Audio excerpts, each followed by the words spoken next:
Hi, and welcome to the first tester episode of Through the Glass Table, where we will be reviewing both past and present films. My name is Ismael Bustamante. And I'm Everett Walker, and today we'll be reviewing Jurassic World, which is the remake or reboot, or who cares, of the 1993 film Jurassic Park, as directed by Steven Spielberg. And who directs the first one? I mean, this one? Colin Trevorrow. What's his name? Colin Trevorrow. I'm sorry, we're not going to get his name. No, well. Okay. So, let's begin by talking about what the movie is. We have learned more in the past decade from genetics than a century of digging up bones. A whole new frontier has opened up. We have our first genetically modified hybrid. You just went and made a new dinosaur? Probably not a good idea. Almost 40 feet high. Really think she climbed out? Depends. On what? What kind of dinosaur they cooked up in that lab? Evacuate the island.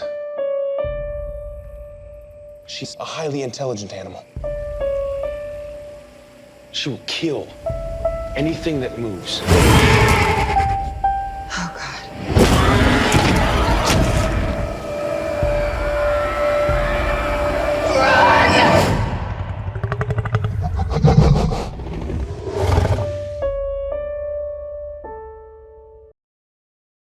So after the aftermath of the last movie, the park has been renovated and has been running for about 5 years successfully, but there's been a decline of late.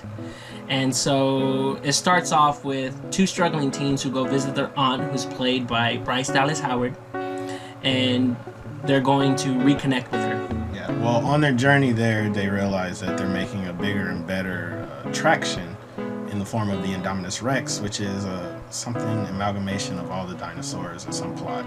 Some genetically modified thing. And then Chris Pratt's in it too.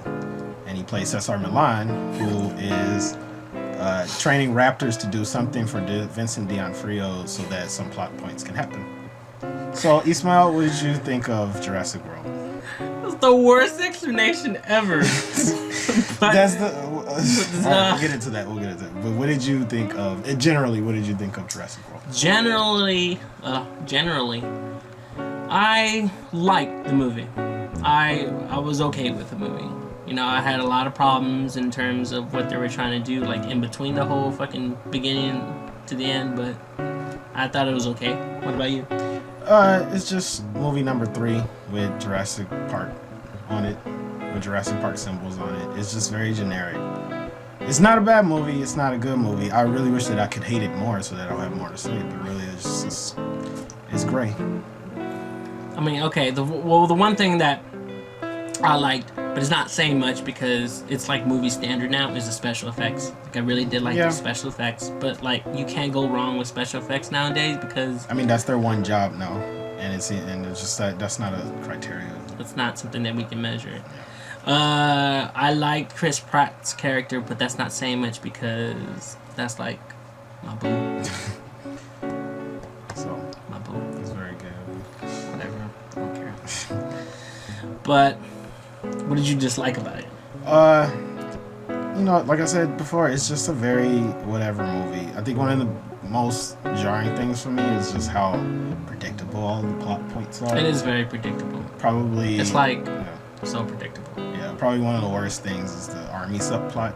We don't mean to give away teasers, but there's an army subplot where the army's doing something with raptors, and it's just totally unnecessary.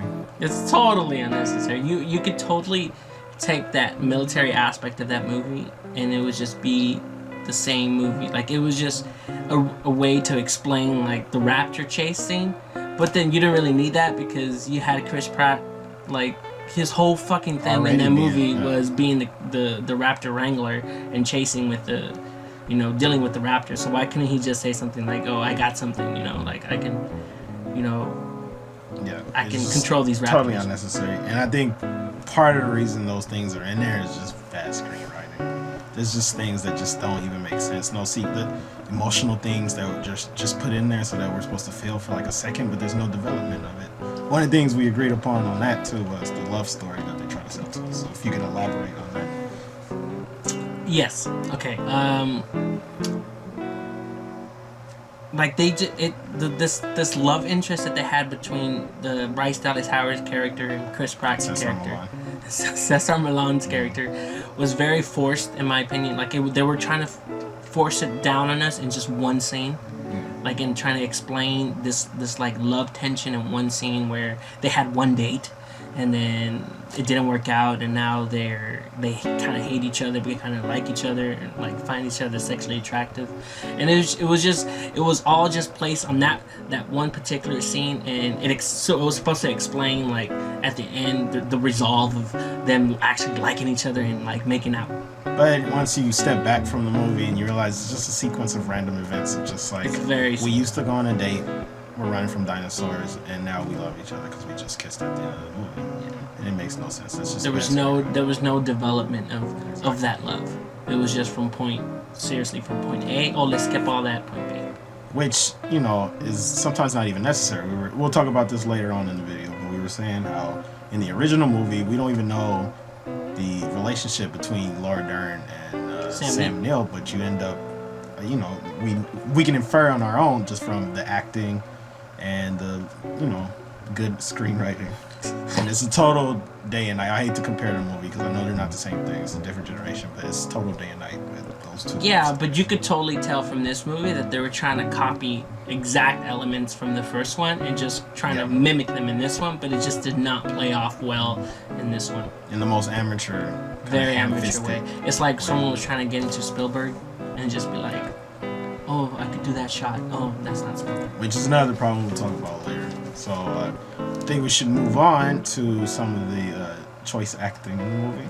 I think one of the worst things in this movie, which I'm very shocked because I really loved him in Daredevil this year as the Kingpin. Oh, as the Kingpin. Which was Vincent D'Onofrio. He was just like Robo D'Onofrio.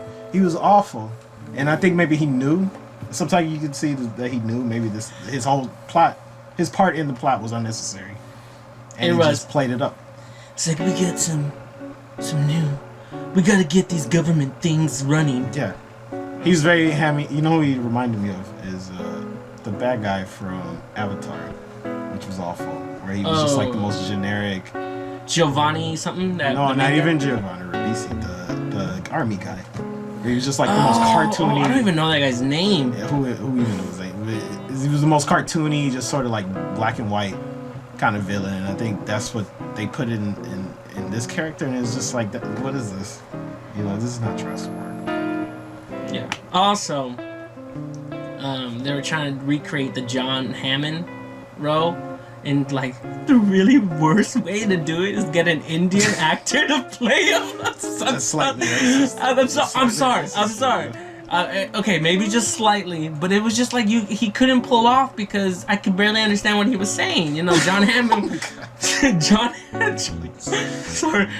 Hammond was very eloquent in like in what he was trying to convince people and why his part was supposed to be this way, and this guy was just like, throw money at it. Yeah, I just didn't understand his motivation either, because I think they were trying to sell him as like a Zen kind of like, I believe in nature kind of thing, but didn't even. But he was a billionaire. Yeah, and he was just like, throw more money at it. Yeah, throw. It's like, fuck you. John Hammond had, you know, he was compelled to do what he was doing, and this guy just kind of inherited something because he bought it. He kind of just did buy it. Yeah. But yeah, I just couldn't understand what he was saying, and I didn't understand too why he was the only one, like in his scene. You remember his scene? Why he was the only one that was supposed to be able to fly. Remember? In the helicopter. Like yeah, why I'm the only one that can ride the helicopter. Bitch, you had like 50,000 employees. Not one of them knew how to ride a fucking helicopter. That was probably at the point where Vincent D'Onofrio took over, wasn't it? I don't know. Who knows? Who even cares? But yeah, that was a questionable character too. Speaking of that too, racism and questionable characters. Why is the Asian guy from the first one in it? Who cares? You mean the Law and Order guy? Yeah, or whatever. He's Asian, and he something. What's his name? It is something Wong. Isn't it Wong? Chad. Whatever. I think it's something. It's just sort of like you said two words in the movie, and it goes back to what we said that they tried to replicate the first movie in the most ham-fisted way. It's just like, look, it's the Asian guy. Oh, look, it's the Asian guy from the first one. And he has true. a bigger role. And I felt bad because he's a good actor. He's a very good actor. He's a very good actor. I don't know anything. He was good in Law and Order. Law and Order. He was the psychiatrist in Law and Order. And every time he was on, for me at least, he stole the room's atmosphere because he was just on point. This one, it was just they gave him these really like hammy. He was like all of a sudden so ominous. Like it was like weird. It was just like very weird. Like because in the first one he's like, oh I'm creating this groundbreaking dinosaurs. I'm so all about the science and this and this. And this one it was just like, I need to make money with that military stuff. Yeah, it's just confused. We need to take all these genetics and to be protect honest, the world and. Yeah, and to be honest, in the first one, he's just exposition. Like he's not even a character. He's like, what breed is this? Raptor, and that's it. The whole thing would zoom up on Sam Neill's face. He's like, Raptor. Well, he does do that, right? He rubs the dinosaur. He's like, fuck, these are raptors. Okay. So another underdeveloped character is the kids. Oh my god, I hate the kids. I wish the plane crashed. Oh my god. There's these just like bizarre moments, especially with the older kid. I know that kid from Disney Channel because I have a brother and I watch that shit. And this is his first. Didn't translate well. No, this is his first. Oh, I didn't know who he was. I don't even know who the little kid was. But it was just seriously their character development is blah. Yeah, the most bizarre one is the older kid where he has a girlfriend and then like girls are hitting on him and then people are interrupting the girls hitting on him. Like I didn't understand what part of his development was that supposed to be. I don't know. He's just like a teenager. It's just like generic. What I could see what they were trying to do in terms of like how they develop throughout the whole movie. I mean, you start off with like this very picturesque image of a family. Be careful, don't get eaten by a dinosaur, laugh, ha ha ha. And they're like, oh fam, I love you. And then you get to the park and then you find out that the brother is like annoyed, doesn't want to participate in the park. He's a bit of an asshole. Yeah, and the kid is all excited about dinosaurs, And then you get to this very awkward train ride scene and then he's just like, mom and dad's divorced. And you're just like, and they never mention it again. And it goes back to what we were saying. Everything's just sort of ham-fisted, just like here's the part where the brothers reconcile, and then we're never going to talk about it again. This is poor, not poor filmmaking, as we said it's a good movie, but it was just bizarre choices. It just felt like a string of segments. Yeah. That's what it felt like. Like you would, like there was no interweaving at all. No. Like that you can really feel all those right moments. It was just like, oh, this is why they're like that. This was just a weak explanation thrown at the audience. But, and I think this will tie in with our last part, I think that's because we're stupid now. Moviegoers are stupid and they need everything explained to them exactly how it's supposed to be. It's that thing, that famous thing that George Lucas said one time. Oh, jeez.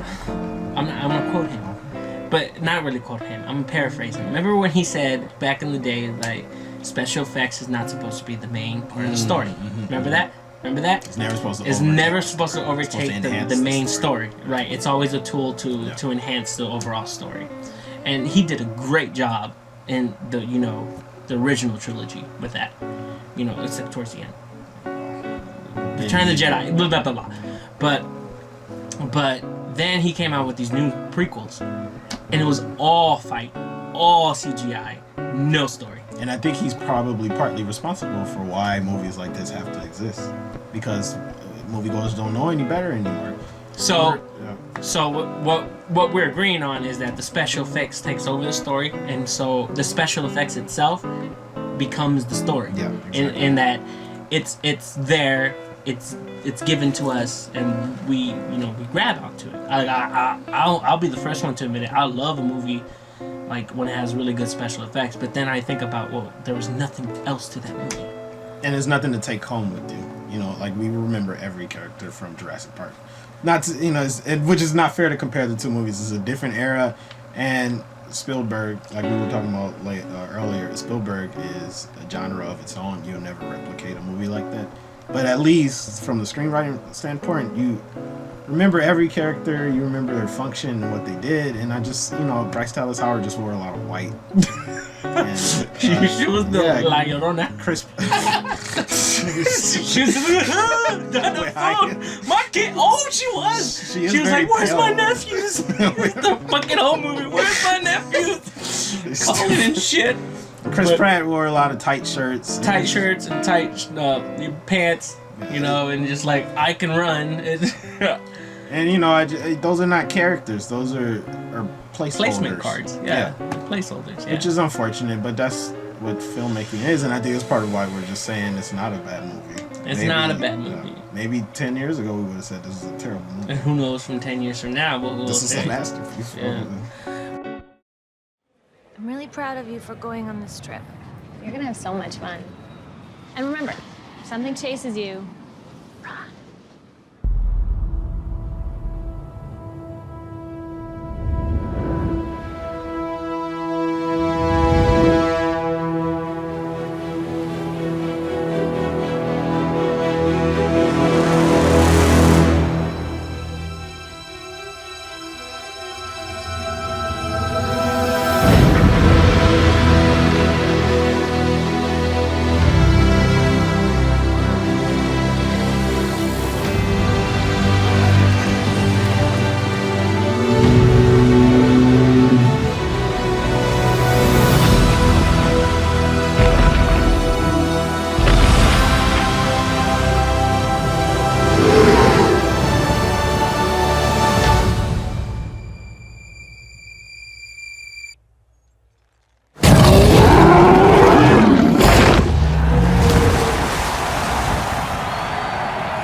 Well, since this is our first movie, we really don't have any way to end this because we didn't even discuss on what we would say at the end or if we have a website or anything. But if you can just keep watching and maybe tell us what we need to do better, we would really appreciate that. Do you have any closing words? Words. Thank you, bye.